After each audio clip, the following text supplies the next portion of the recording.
So Matt, after your most recent video, I thought I'd try to give back a little bit after having used so many of your videos as a wonderful resource.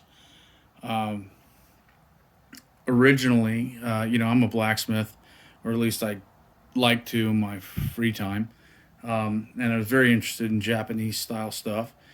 Wanted to understand how they went together much better, so I decided to buy, one of the modern replicas to see how it was done, and that was a Ryujin. And then got into playing around with it a little bit. And after watching the Rhode Island Budo Academy, realizing that they weren't using live swords, that they actually had dull Aitos, I watched some more of your videos, and you talked about the JKOO. So I just wanted to show you this particular one that I just got recently, about in the last 2 or 3 weeks from them, and I actually am pretty happy with it for the most part. So this one was about $120 plus shipping to the United States, and you can see here it has the iron fittings, and Same and the Iaito is pretty good. Not going to take the pins out. Honestly, I did that on the other Ryujin, and that was a hot mess. And but that was for a good reason. But this is probably never going to have to come apart. I also found out too that because the Budo Academy recommends a much more expensive practice sword. That for me at home, that's just not going to happen. For 120 bucks, that's fine. 300 to $500, for a practice sword, a dull practice sword, just kind of seemed pretty insane. I'm not going to be around other people when I'm doing anything with it, so this I think would be perfectly fine. It's actually pretty nice sword in my opinion.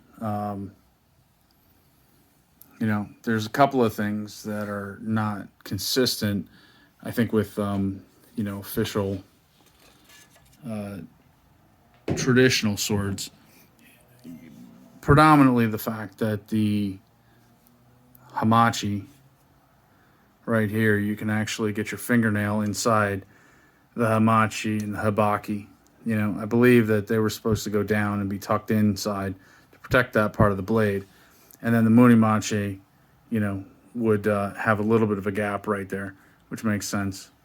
But, obviously we're not looking at that level of quality here. This is totally just a practice sword.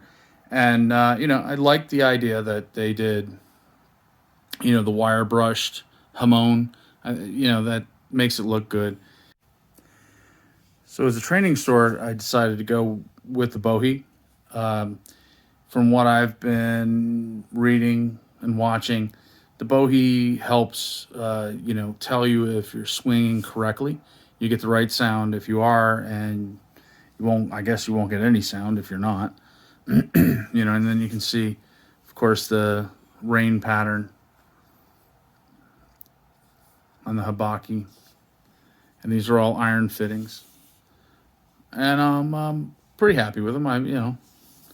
Again, this is not the live sword that I got from Ryujin. I'm much more happy with that one. But for what this is, I think this is pretty great for $120. I can't complain. And again, like you said, the pokey part's still pretty pokey. You got to be careful about that. But aside from that, this is nice and dull. So I can swing this around, and I don't feel like I'm going to risk hurting myself or anybody else around me. So it's pretty cool. Like I said, I don't plan to take this apart. I did take the Ryujin apart, and I'll have something to say about some of the aspects of that. But just wanted to like I said, follow up and try and feedback. Again, appreciate all the sword content that you create. So maybe this will give you something to watch. Thanks. Have a good one.